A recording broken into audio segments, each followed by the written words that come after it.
Good evening everyone, welcome back to our channel. आज मैं आपके साथ डिस्कस करूंगी किसी भी केमिकल इक्वेशन को किस तरीके से बैलेंस किया जाता है। तो यहाँ पर हम with in a minute balance करना सीखेंगे, लेकिन उससे पहले ये जानना जरूरी है कि किसी भी केमिकल इक्वेशन को बैलेंस करने का मतलब क्या होता है। तो जब भी हम बैलेंस करने की बात करते हैं, इसका मतलब ये है कि ये है रिएक्टेंट साइड और ये है प्रोडक्ट साइड। तो number of elements reactant side and product side क्या होने चाहिए, सेम होने चाहिए। जैसे यहाँ पर Na कितना है, 1 है, तो यहाँ पर भी Na 1 होना चाहिए, लेकिन यहाँ पर Na 2 है। तो अब हम इसको किस तरीके से बैलेंस कर सकते हैं वो हमें यहाँ पे सीखना है, ठीक है। तो सबसे पहले हम क्या करते हैं कि जितने भी हमारे रिएक्शन में एलिमेंट्स यूज हुए हैं उनको हम इस तरीके से लिख लेंगे।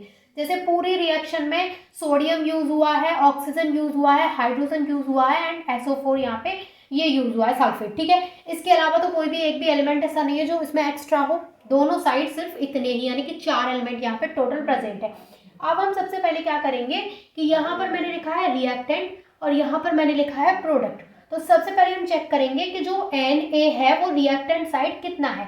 तो जब हम रिएक्टेंट साइड देखेंगे तो देखिए Na सिर्फ 1 है, तो 1 सोडियम है यहाँ पे। अब प्रोडक्ट साइड देखेंगे तो प्रोडक्ट साइड सोडियम कितना है, 2, तो हम यहाँ पे 2 लिख लेंगे।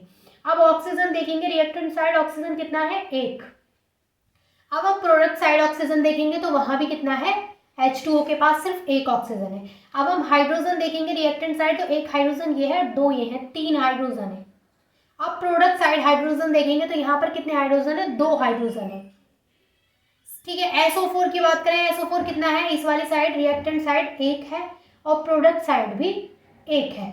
अब यहाँ पर देखिए क्या क्या चीजें अनबैलेंस है। सबसे पहले ये देखिए, तो यहाँ पर क्या है, सोडियम अनबैलेंस है, प्रोडक्ट साइड 2 है और रिएक्टेंट साइड सिर्फ 1 है। हाइड्रोजन की बात करें तो हाइड्रोजन प्रोडक्ट साइड कितना है, प्रोडक्ट साइड है 2 और रिएक्टेंट साइड है 3। तो सबसे पहले हम किसको बैलेंस करेंगे, सबसे पहले हम सोडियम को बैलेंस करेंगे। तो यहाँ पर सोडियम 2 है और यहाँ पर 1 है, तो क्या हम 2 यहाँ लगा दें तो दोनों तरफ सोडियम बराबर हो जाएंगे, ठीक है। हमने 2 यहाँ पर कर दिया, तो यहाँ पे अब रिएक्टेंट साइड सोडियम कितना हो गया, 2 और प्रोडक्ट साइड भी 2 हो गया, मतलब सोडियम बैलेंस हो गया। अब ऑक्सीजन देखिए, ऑक्सीजन रिएक्टेंट साइड कितना हो गया, क्योंकि अब इसके आगे हमने 2 लगाया, इसका मतलब ऑक्सीजन कितना होगा, रिएक्टेंट साइड 2। अब यहाँ पर ऑक्सीजन तो 2 हो गया, अब ऑक्सीजन अनबैलेंस हो गया। अब हम क्या करेंगे, प्रोडक्ट साइड ऑक्सीजन देखिए तो प्रोडक्ट साइड ऑक्सीजन सिर्फ 1 है और रिएक्टेंट साइड ऑक्सीजन कितना हो गया, 2। अब हम क्या करेंगे, यहाँ पर इसके आगे 2 लगा देंगे। इसके आगे हमने अगर 2 लगा दिया, इसका मतलब ऑक्सीजन कितना है वहाँ पे, अब 2 हो गया। तो अब ऑक्सीजन भी यहाँ पे प्रोडक्ट साइड भी 2 हो गया और रिएक्टेंट साइड भी 2 हो गया। अब अगर हाइड्रोजन की बात करें तो इस वाली साइड हाइड्रोजन कितने हो गए, तो 2 हाइड्रोजन तो ये हो गए क्योंकि आगे 2 लगा है, और 2 हाइड्रोजन ये हो गए। रिएक्टेंट साइड कितने हाइड्रोजन हो गए, 4, तो यहाँ से इसको हम हटाएंगे, तो रिएक्टेंट साइड हो गए 4 हाइड्रोजन।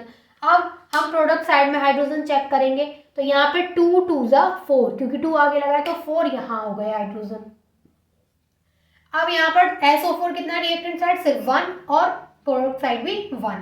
तो इस तरीके से हमारी जो केमिकल इक्वेशन है वो बैलेंस हो गई। क्यों, देखिए जो सोडियम है वो रिएक्टेंट और प्रोडक्ट दोनों साइड क्या है, 2, ऑक्सीजन भी सेम, हाइड्रोजन भी सेम एंड सल्फेट भी, SO4 भी सेम, ठीक है। तो यहाँ पर ये इस तरीके से हम किसी भी केमिकल इक्वेशन को बहुत ही इजी वे में यहाँ पे बैलेंस कर सकते हैं। आई होप कि ये मेथड आपको अच्छे से समझ में आ गया होगा।